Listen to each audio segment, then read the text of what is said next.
Սիրելի ռադիո լսողներ եւ ռադիո դիտողներ, ձեր ռադիոն թունիչները FM 106 եւ 5 հաճախականության վրա են, եթե լսում եք մեզ կամ դուք մեզ դիտում եք գործարար ալիքի լրատվական ռադիոյի թվային հարթակներում, YouTube-ում, Facebook-ում, Telegram-ում կամ ինչ որ այլ թվային պլատֆորմի վրա։ Դավիթ Խումարյանն է ձեզ համար աշխատում երկրորդ խոսափողի մոտ, իսկ առաջին եւ երկրորդ առաջին խոսափողի մոտ մենք հյուրեր ունենք Լուսինե Պարավյանն է, զարգացման սկզբունքներ ՀԿ հաղորդակցության պատասխանատու, ճիշտ ներկայացրեցի ձեզ։ Այո։ Այդ շատ լավ է։ Եվ Աննա Եվդակիմովան, կլինիկական հոգեբան, բարի եկել մեր տաղավար։ Եկեք կազմակերպությունից սկսենք։ Մի փոքր պատմեք կազմակերպության մասին, ինչով եք զբաղվում։ Հետո կմանրամասնենք արդեն։ Զարգացման սկզբունքներ հասարակական կազմակերպությունը Հայաստանում գործում է 2004 թվականից եւ իրականացնում է բազմաթիվ ծրագրեր, ուղղված հիմնականում Հայաստանի մարզային համայնքների զարգացմանը։ Ծրագրերը թե հումանիտար բնույթ ունեն, թե կրթական բնույթ ունեն։ Մասնավորապես ներկապահին մենք ունենք ակտիվ երկու ծրագիր, մեկը Հոթ ակադեմիան է, որը կրթական ծրագիր է ուղղված Հայաստանի մարզերի երիտասարդների մասնագիտական հմտությունների զարգացմանը, ինչպես նաև ձեռնարկատիրական հմտությունների զարգացմանը եւ այսօր հպարտությամբ կարող ենք նշել, որ կա արդեն մարզային 17 բիզնես, որոնք մեր կրթական ծրագիրը անցել են եւ կարելի ասել հենց մեր ծրագրի միջոցով են կայացել որպես բիզնես։ Իսկ ներկապահին, ինչպես նաև այսօր որ եկել ենք այստեղ ներկայացնելու,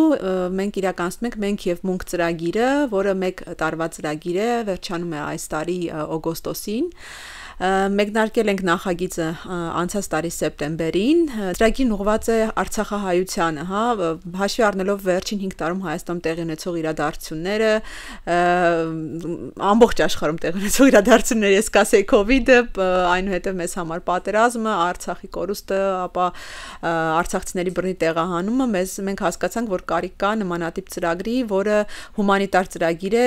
սակայն խոսքը չի գնում ֆինանսական աջակցության մասին։ Մեր ծրագրի շրջանակներում մի քանի տեսակի աջակցություն ենք նախատեսել, արցախահայության համար, մեկ ծրագրով օգնել ենք Արցախից Հայաստան եկած սկսնակ ձեռներեցներին, տվել են կրթություն, օրինակ վաճառքների, մարքեթինգի մասով եւ վերջում կրթություն ստանալուց հետո մասնակցել են ամանորյա տոնավաճառների եւ այդպես հաճախորդները նոր ձեռք բերեն, նոր կապեր են ձեռք բերել եւ իհարկե ձեռներության հիմունքներն են սովորել կրթությունը ստանալով։ Մեկ այլ ծրագրով, որը ընթացքի մեջ է, մարզերի Տավուշի, Գեղարքունիքի եւ Սյունիքում 3 մարզերում վերաբնակեցված արցախցի պատանիները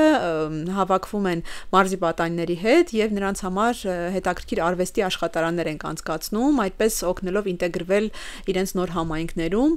Նմանատիպ նաեւ ծրագիր ունենք արցախահայ կանանց համար, ովքեր նույնպես հավաքվում են արհեստի աշխատարանի ներքո, հոգեթերապևտիկ երեկո են ունենում, շփվում են, ստեղծագործում են, հետաքրքիր բաներ են նկարում։ Խնդրեմ մի փոքր ավելի մանրամասն պատմեք, ինչ է հոգեթերապևտիկ երեկոն, այսինքն ինչ գործընթաց է դա։ Նպատակը ոչ թե ինչ որ 1 ժամ է, թե 1 ժամ մինչև 2 ժամ հիմնականում, նպատակը ոչ թե ինչ որ արհեստ սովորեցնելն է, այլ արհեստի շուրջ համախմբել կանանց, կտրել իրենց առօրյա հոգսերից, այդ առումով հոգեթերապևտիկ, թեթևանալ, երաժշտության ներքո այդ ամեն ինչը տեղի ունենում, սփռոցը փռված լինում սեղանին, իրենք թելերով, ասեղներով սկսում են ստեղծագործել, կավիճներով գրություններ գրել, կիսվել հոգեպես իրենց ապրումներով, պատմել իրենց ինչերի մեջով են հիմա անցնում ինտեգրման ճանապարհին եւ այլն, եւ այսպես ասած, թե կանանք են շփվում, ծանոթանում միմյանց հետ, թե մի ժամ կարողանում են կտրվել այն իրականությունից, ընթացիկ առօրյական խնդիրներից։ Այո, այդ ծրագրի ավարտին նաեւ այդ կանանց մենք նվիրում ենք կարի մեքենաներ, որպես առօրյա հոգսի ինչ որ թեթևացման միջոց։ Այդպես մյուս նախագիծը, որով եւ այստեղ ենք եկել, մենք եւ մունք ծրագրի 4-րդ գործողությունն է, այսպես ասած, կոչվում է 7 ճանապարհ նախագիծ, ուղղված է հոգեկան կրթությանը։ Մենք հասկանում ենք, որ հայությունը, այս վերջին իրադարձությունները հաշվի առնելով իսկապես հոգեպես ծանր վիճակում է գտնվում, շատերը կորուստներ են ունեցել, կարելի է ասել, որ իրական այս նախագիծը ոչ միայն արցախահայությանն է ուղղված, այլ բոլորին, որովհետև ամեն օր յուրաքանչյուրս ինչ որ սթրեսների մեջ ենք գտնվում, կարող է լինել աշխատավայրում կամ ցանկացած այլ իրավիճակում, եւ 7 ճանապարհ նախագծի շրջանակում մենք ստեղծել ենք ինքնակարգավորման ինտերակտիվ գրքույկ օգնում է մարդկանց սովորել ինքդ քեզ ճանաչել, հասկանալ ինչպես վարվել տարբեր ճգնաժամային իրավիճակներում։ Ավելի մանրամասն Աննան իհարկե կպատմի, Աննան հանդիսանում է գրքի խմբագիրը։ Բացի դրանից, բացի ինտերակտիվ գրքույկից, մենք թողարկել ենք 7 ճանապարհ համանուն ոդքասթը, որը բաղկացած 10 էպիզոդներից հասանելի է մեր ՀԿ-ի YouTube-յան էջում, մեր կայքում։ Սիրելի ռադիոլսողներ, ամենայն հավանականությամբ այդ ոդքասթի հղումը դուք կգտնեք մեր հաղորդման վիդեոյի տակ, եթե մեզ դիտում եք։ Իսկ եթե լսում եք, ոնց մտնեն մարդիկ developmentprinciples.org կայքը կարող եք մտնել, այնտեղ ունենք 7 ճանապարհ նախագծի մասին առանձին էջ, որտեղ հասանելի է թե գրքույկը անվճար հնարավոր է բեռնել, թե նաև ոդքասթն է հասանելի, ոդքասթը նաև կարելի է գտնել հենց YouTube-ում որոնելով 7 ճանապարհ նախագիծ, այդպես կբերի։ Ոդքասթի ժամանակ ակտիվ քննարկվում է գրքույկի բոլոր թեմաները, հա, գրքույկում առկա, իսկ գրքույկը բաղկացած է 7 թեմաներից եւ մի փոքր ներկայացնեմ, այնուհետեւ Աննան կշարունակի։ Թեմաներն են ես շնչում եմ, ես ներկա եմ, իմ մարմինը, իմ կյանքը հիմա, հանգիստ ապահովություն, ուրիշը եւ ես կամ։ Գրքույկը ինտերակտիվ է, քանի որ այստեղ առկա են, հա, հատվածներ, որտեղ կարող են մարդիկ, խնդրեմ ձեզ ցույց տամ, նշումներ անել, իրենց հույզերը կիսել, ինչպես նաև կան ուղղորդող հարցեր այստեղ, որոնց պատասխանները հենց դուք ինքներդ վերլուծում եք ձեր մեջ եւ գրում եք այստեղ։ Այսպես, նրանք ովքեր որ չունեն տպագրված տարբերակը, գրքույկը այս պահին շատ քիչ քանակությամբ կա Բարդակ Փաբում, հասանելի է, մենք սիմվոլիկ քանակով ենք տպագրել եւ գրքույկի շնորհանդեսին հյուրերին բաժանեցինք։ Նրանք ովքեր պարզապես կբեռնեն on-line տարբերակը, կկարողանան իրենց նոթատետրում նշումներ անել կամ կարող են տպագրել եւ միջապես նշումներն անել։ Գրքից խոսենք, Աննա, ում համար է նախատեսված ձեռնարկը ի վերջո։ Մենք երկար խոսեցինք, նկարագրեցինք, որ Արցախից տեղահանվածների եւ այլն, բայց այնպես չի, չէ, որ բոլոր տեղահանվածները նույն հոգեվիճակում են։ Շուտ մարդիկ կան, որոնք ավելի խորն են տանում այդ խնդրը, մարդիկ կան, ում կորուստները շատ ավելի շատ են, ցավոք սրտի, քան մնացածինը։ Հա, երբ որ մենք առաջարկը պատրաստում էինք այս գրքի, մենք ինքներս հասկացանք, որ իրականում ճգնաժամը այն բանն է, որը ցանկացած մարդու հետ կարող է տեղի ունենալ, եւ այս գիրքը ցանկացած մարդու համար է, ով իր կյանքի ինչ-որ փուլում հանդիպում է դժվարության, որը կարող է ճգնաժամային լինել։ Այստեղ կարևոր է նաև սահմանել, հա, ձևակերպել ինչ բան է ճգնաժամը, եւ մենք հենց նախաբանում գրքի տալիս ենք այդ սահմանումը, որն է դա մարդու կյանքի մեջ մի կտրուկ փոփոխություն է, որը կարծես քանդում է նախկինում գոյություն ունեցող իրականությունը կամ համակարգը, որում մարդն է գտնվում, նաև ազդում է ստացվում է իր վրա եւ դեռ նոր իրականությունը, նոր համակարգը, որում մարդը կհայտնվի եւ այդ նոր մարդը ինքը չկա դեռ, ոնց որ անցումային մի շրջան է, երբ հինը չկա, բայց նորն էլ դեռ ձևավորված չէ եւ այդ դժվար իրավիճակում ինչպես մարդը գտնի կապն իր հետ, որ կարողանա հաղթահարել, հա, գալ որոշակի նոր վիճակի։ Կարևոր է նշել, որ գիրքը փորձեն են գրել շատ պարզ, sense խոսակցական նույնիսկ լեզվով, որ ցանկացած մարդ տարիքային սահմանափակում իրականում չկա եւ կարողանա կարդալ իր համար հասկանալի լեզվով ընկալել եւ կատարել վարժությունները։ Գրքի կառուցվածքից ասեմ, որ ցանկացած թեմա ունի տեքստային հատված։ Այդ տեքստում շարադրված է տվյալ թեմայի հիմնական նկարագրությունը, շատ կարճ, որ մարդ պատկերացնի ինչի է այս հատված ընդհանրապես կարևոր եւ ոնց որ կապեր տա։ Ինչ ենք ընտրել 7 հենց բոլոր իրականում կարար ցանկացած թիվ լիներ։ Ուղղակի մենք ուզեցինք դարձնել գիրքը մի առօրյայի համար մի սովորական բան։ Լավ կլիներ, որ ոնց որ հայերը ուղղակի ոնց որ գնում են սպորտզալ, հա, իրենց մկանները վարժեցնում են, փորձում են իրենց մարմնական առողջությանը հասնել, իրենց հոգեկան առողջությամբ էլ հատուկ խնամք տալ, իրենց հոգեկանին եւ կարծես շաբաթվա 7 օրվա մեջ բաշխելով առաջարկում ենք, որ կարող է այդ ոնց որ իդեալական ձևով կարող է տենց լիներ, բայց նաեւ կարեւոր բան ենք նշում, որ ամեն մարդ ինքը կարող է որոշել ինչ հերթականությամբ կկարդա եւ կկատարի վարժությունները, որի վրա ինչքան ժամանակ կտրամադրի, կարելի է օրինակ մի բաժինը վերցնել եւ ամբողջ շաբաթը դրան նվիրել կամ այնքան անել, մինչեւ քեզ բավարարված զգաց։ Ազատ եք թողնում այդ մասով։ Բացի նրանից, որ տեքստային հատված կա, թեման ներկայացվող, մեծ մասը ոնց որ տրվում է վարժությունների, որոնք վերաբերվում են յուրաքանչյուր ոլորտին։ Այդ վարժություններում առաջարկում ենք նաև ոնց որ ամեն վարժությունը կատարելուց հետո անդրադառնալ, ոնց ստացվեց վարժությունը, ինչ հետաքրքիր բաներ մարդ նկատեց, ցանկացած բան, որը որ վերաբերում է այդ վարժությանը։ Բացի դրանից ամեն մի բաժնում կա հետաքրքիր երկու մաս, որը մեկն է գիտեմ, չգիտեմ հատվածն է։ Այստեղ մենք փորձում ենք ոնց որ ցույց տալ, որ մարդը կարողանա ինքը իր համար որոշի, որ կան ոլորտներ, որոնք իր ազդեցության դաշտում են, ու կան մասեր, որոնք որտեղ ինքը ուղղակի անկարող է եւ իմաստ չունի դրա մասին մտածել, որ մարդիկ սովորեն մի տեսակ իրենց հաշվետու լինել։ Այստեղ ես ունեմ անելիք, իսկ այստեղ իսկապես ես անիմաստ էներգիա եմ վատնում անընդհատ մտածելով այս թեմայի շուրջ եւ ոնց որ սովորեն անդրադառնալ դրան։ Իսկ մյուս վերջին հատվածը յուրաքանչյուր բաժնում կոչվում է ուրեմն։ Այս հետաքրքիր հատվածը այն առումով, որ այստեղ հնարավոր ինքը դատարկ կա, բրև դատարկ սպիտակ էջ է։ Այստեղ մարդ կարող է գրել ցանկացած մի բան, որի համար նույնիսկ դժվար է ինչ-որ ձևակերպում տալ, բայց մեր կյանքում ցանկացած մարդու կյանքում դա տեղի է ունենում։ Օրինակ, մի հատ երաժշտություն է անդադ պատտվում գլխում, միտեղ լսել ես, ինքը քեզ հանգիստ չի թողնում։ Կամ մի տարօրինակ երազ ես տեսել, որի տպավորությամբ այդպես ամբողջ օրը անց ես կացնում։ Կամ տարօրինակ մի վրիպում ես կատարել կյանքում։ Հիմնականում դա անգիտակցականի հետ առնչվելու մի ձև է։ Ոնց որ անգիտակցականը հոգեբանության որոշ մոդալությունների կարևոր հատվածն է եւ ես եւ գրքի հեղինակը Նարեն մենք հոգեդինամիկ ուղղության ներկայացներ ենք եւ փորձում ենք բացի այդ գիտակցական մասից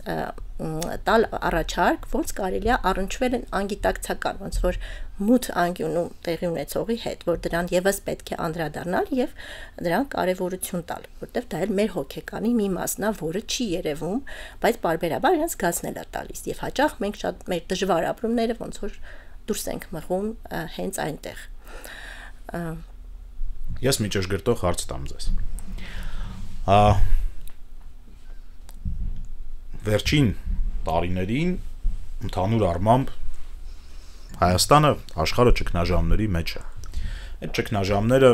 տարբեր մարդկանց տարբեր չափի են հասնում եւ վնասում։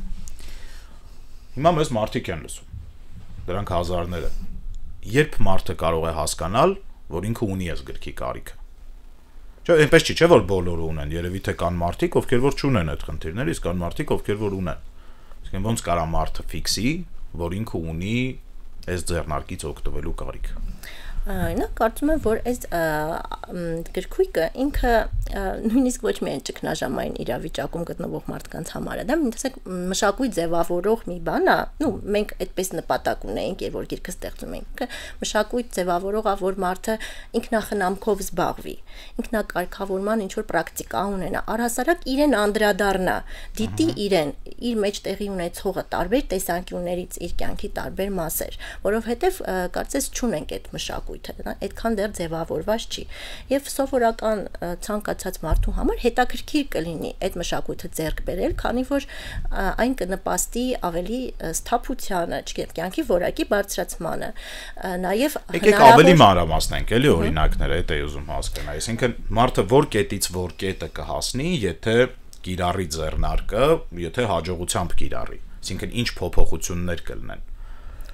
Տեսեք, իհարկե շատ կարևոր է այստեղ մի հատ կարևոր բան եմ ուզում ասել, որը նաև մեր գրքում է նշված, որ այս գիրքը չի կարող փոխարինել մասնագիտական աջակցությունը, հա։ Կան հոգեվիճակներ, կան վիճակներ, որտեղ հնարավոր չի ուղղակի ինքնախնամքի միջոցով դրան ոնց որ դրա հետ որևէ գործ ունենալ, բայց գրքույկը ինքը հոգեկրթական է այն առումով, որ մարդը սկսում է հասկանալ իր հոգեկանի մեխանիզմները, ուշադրություն դարձնել դրանց եւ դրանց հետ գործ ունենալ։ Կարծես մեզ այդքան չեն սովորացրել, հա, մեր մշակույթում մենք տարբեր բաներ ենք սովորում, բայց մի տեսակ մեր սեփական հոգեկանի հետ իր գոյություն առասարակ երբեմն ընդունելը դժվար է, հա, կամ դրան կարևորություն տալը ուր մնաց դրան հատուկ ժամանակ անցկացնելը եւ օգտակար կլինեն այդ վարժությունները ցանկացած անհասկանալի իրավիճակում կամ միտեղ որտեղ ինչ որ տարակուսակու չես հասկանում ինչա քո հետ կատարվում բայց կլինեն վիճակներ երբ որ եւ հա այդ վարժություններն անելը անդրադառնալը թույլ կտա ոնց որ ինքդ քո հետ կապի մեջ մտնես ու հասկանաս վերջին հաշվով ինչ պետք է անես ինքդ քո կյանքի հետ որտեղ ես ինքդ քո կյանքում հիմա եւ ինչի կարիք ունես առաջ շարժվելու համար բայց կարող են լինել իհարկե վիճակներ երբ որ ուղղակի այնքան բարդացված վիճակ լինի որը եւ հենց մեծ աղետների հա օրինակ մարդացին ինչ որ օրինակ տեղահանությունը կամ պատերազմը կամ բնական աղետի դեպքում կախված մարդու դիմակայությունից կլինեն դեպքեր երբ որ մարդու ուղղակի ունակ չի ինքն իրեն օգնելու եւ այնպայման պետք է դիմել մասնագետի։ Այստեղ եւս մի բանում ձեր հետ համաձայնվեմ, որ իրականում հա ճգնաժամերը տարբեր ձև են, նույնիսկ կոլեկտիվ ճգնաժամը կարող է նույն մարդկանց խմբի վրա տարբեր ձևով ազդել։ Այսինքն կլինեն մարդիկ, ովքեր ավելի մի տեսակ դիմակայուն են եւ ավելի շուտ կարող են դուրս գալ։ Իսկ այդ դիմակայունությունը ինչի՞ց է կախված։ Այսինքն ոնց է ստացվում որ որ մի մարդը առավել դիմակայուն է, մյուս մարդը պակաս դիմակայուն է։ Նորից երևի թե այդ սեփական անձի հետ կապը պահելու մշակույթից, որտեվ հաճախ ընտանիքից էլ է գալիս, որոշ ոնց որ փոքրիկ համայնքներում դա ավելի մշակված է։ Մարդիկ կարողանում են իրենց հետ կապ պահել եւ ունեն այդ գործիքները հոգեկան։ Բայց վերցնելով ընդհանուր, հա, քանի որ ճգնաժամը մեծ ճգնաժամը շատ կտրուկ փոփոխություն է, օրինակ տեղահանության դեպքում ոնց որ կորուստները շատ են, ոնց որ կարելի է այդ առաջնային աջակցությունը բոլորը կարիք ունեն։ Մի տեսակ այդ ինքդ քեզ քո վրա հենվելու, որովհետև հիմնական հենարանները կորել են։ Եվ այստեղ մնում է միայն այն տարբերակը, որ ինքդ քո վրա հենվես։ Իսկ այս գրքույկը տալիս է այդ գործիքները, ոնց կարողանաս քո կյանքի տարբեր ոլորտների հետ, քո հոգեկանի տարբեր ոլորտների հետ այդ կապը պահես։ Եկեք ավելի պրակտիկ նայենք։ Խնդրենք, որ դուք կարդաք գլխագիրը, դուք մեզ մանրամասնեք, Աննա ջան, թե ինչա արվում այս գլխագրում, ոնց ենք աշխատում։ Ես շնչում եմ իդ սկսեմ, երևի թե Սկսենք սկզբից։ Ես շնչում եմ գրքույկի առաջին բաժինն է։ Մեր շնչառությունը անմիջապես արձագանքում է սթրեսին եւ դեպքերին, որոնք պատահում են մեզ հետ, որոնց ականատես ենք լինում եւ որոնք ուղեկցվում են հույզերով եւ ապրումներով։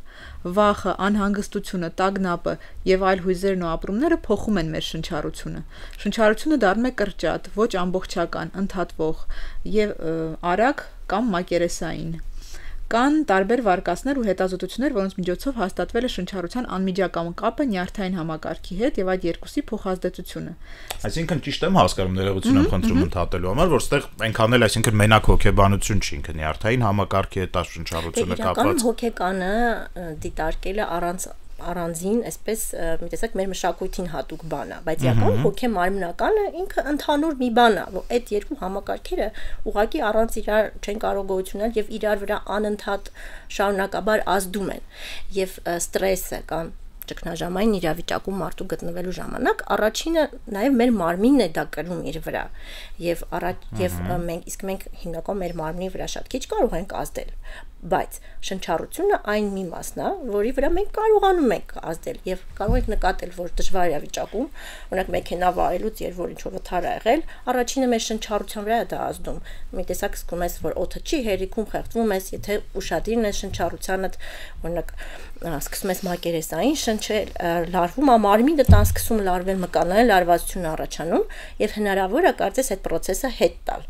այսինքն մի հատ ուշադրություն գիտակցված շնչելու միջոցով ընդհանուր քեզ ոնց որ շողուլի բերես մի քիչ ավելի հանգիստ եւ ավելի գիտակից վիճակի այդ պատճառով էլ հենց առաջի բաժինը հենց շնչառությանն է նվիրված եւ ցանկացած մյուս բաժնի վարժություններից առաջարկում ենք հենց շնչառության վարժություն անել մի տեսակ կենտրոնացնող ինքդ քեզ հետ կապի մեջ հաստատող եւ հենց մեր մարմինն է որ ամենաշատը մեզ իրականության մեջ է պահում որովհետեւ ինքը այդ նյութական աշխարհի ոնց որ մի մասն է էլի իսկ մենք շատ հաճախ մեր մարմինը այդքան չենք կարևորում եւ կապը հոգեկանի հետ չենք տեսնում Որ այնպես չստացվի, որ գիրքը կարդում եք, էլի, ես որ գիրքը կարդում ենք, թող մարդիկ մտնեն եւ ավելի մանրամասն ուսումնասիրեն։ Այստեղ հանգիստ եւ ապահովություն հատվածը կա գրքի մեջ, չէ՞, ճիշտ հասկացա։ Հանգիստը երևի թե, բայց ապահովությունը կարծես թե մարդուց դուրս տեղի ունեցող իրադարձությունների մասին է։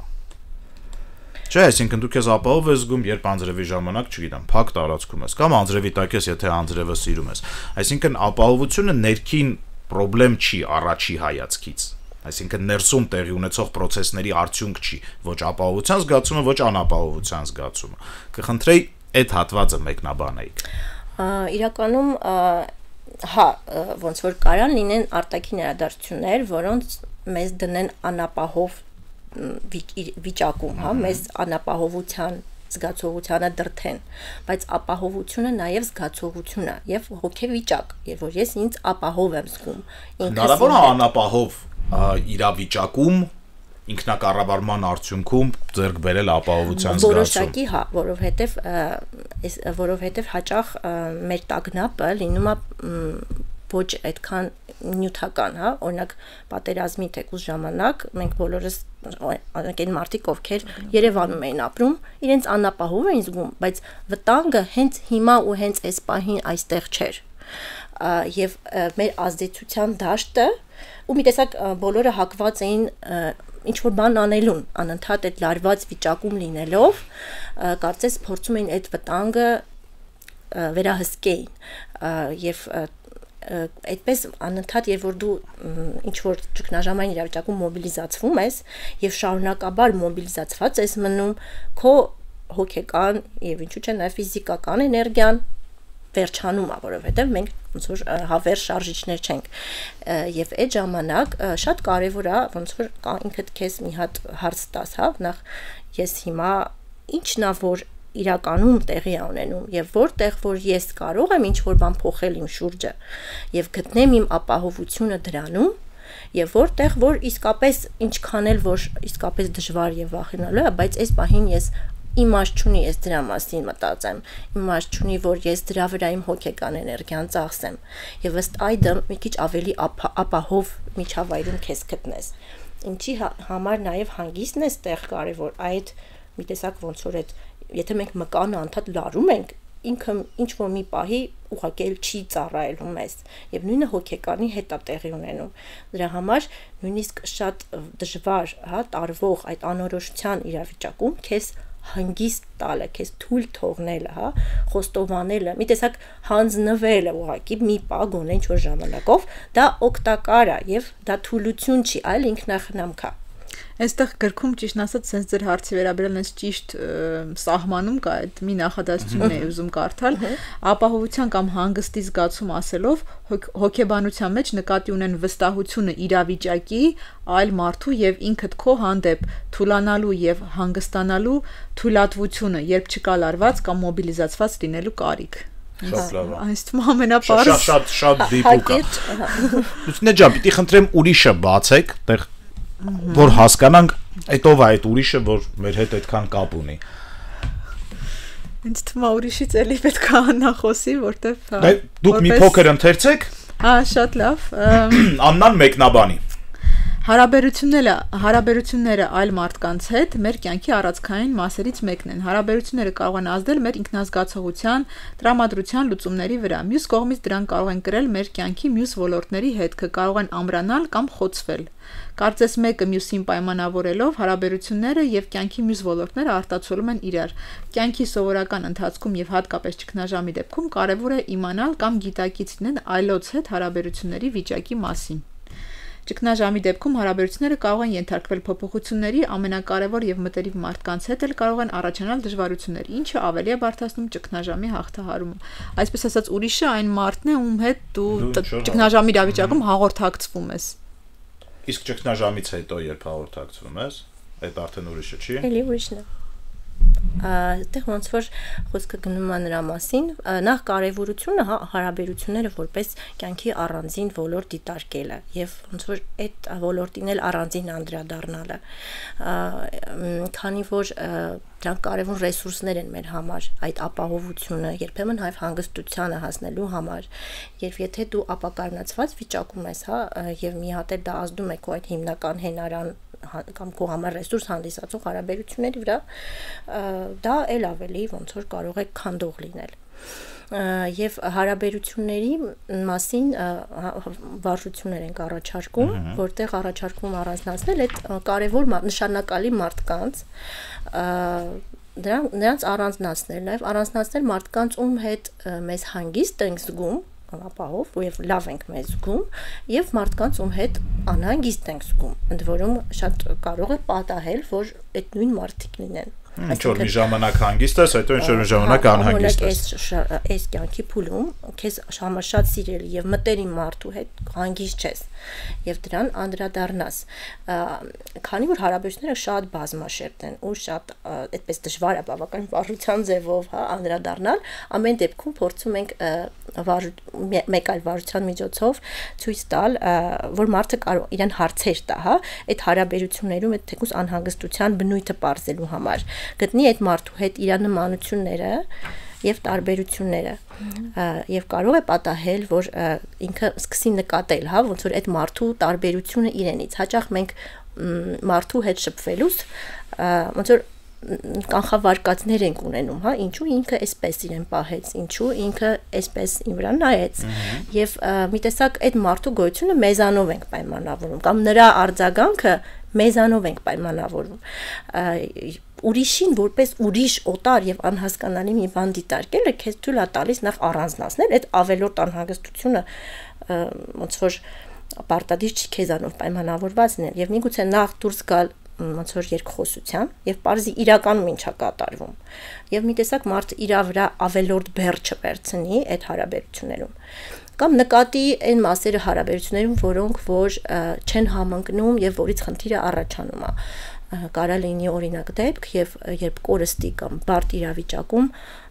քո արձագանքը այդ իրավիճակին օրինակ մեկուսանալն է, քեզ լավ է եւ որ դու մենակ ես մնում, իսկ այդ մարդը կարիք ունի շփման եւ այդ երկու տարբեր մղումները կարող են իրար հետ բախվել։ Այստեղ պետք է ուղղակի դա նկատել եւ ոնց որ ոչ թե քանդել այդ հարաբերությունը, այլ գտնել ինչ-որ լուծումներ, բայց ոնց որ հաշվի նստել այդ մարդու ուրիշ լինելու հետ, ոնց որ ուրիշի սուբյեկտիվ իրականությունը ճանաչել, ընդունել, որ իմը իմն է, ինքը իսկ իրանը իրան է եւ այդ երկուսը կարան գոյություն ունեն եւ ոնց որ կարելի է գտնել ինչ որ այլ հարաբերվելու ձևեր եւ այդտեղ ռեսուրս լինի, իսկ կարող է եւ հակառակը, կարող է կան հարաբերություններ, որոնք վաղուց սպառել են իրենց, ոնց որ մնացել են ինչ որ քո հին կյանքից եւ դու այդ հարաբերություններին տալիս ես ոնց որ ռեսուրս, էներգիա, բայց իրականում չարժե իրանց տալը։ Դու չես տանում, հետ չես տանում այդքան, ինչքան որ իրականում կարիք կունենաս եւ ոնց որ դա ինչ որ անդունդա, որ ավելի լավ է կտրել այդ կապը, կամ դիստանցիա պահել։ Ցավոք սրտի մեզ հատկացված եթերաժամանակը ավարտին է մոտենում, բայց ես ուրախ եմ, որ զրույցը տեղի է ունեցել, որ մենք այսքան մանրամասն ենք քննարկել գրքի բովանդակությունը, որովհետև հավանաբար մեզ լսող մարդիկ իրենց կգտնեն այս իրավիճակներից որևէ մեկում ու մենք դուք իրենց ճանապարհ ցույց տվեցինք, թե իրանք ոնց կարան Միքայել մոտենան սրան։ Լավ զրույց էր, կարծում եմ, շնորհակալ եմ։ Շնորհակալ։ Թարմ ուղեղովն եք լսում, սիրելի ռադիո լսողներ, առողջ եղեք ֆիզիկապես եւ հոգեպես եւ իհարկե շարունակեք լսել Գործարար Ալիքը, կհանդիպենք։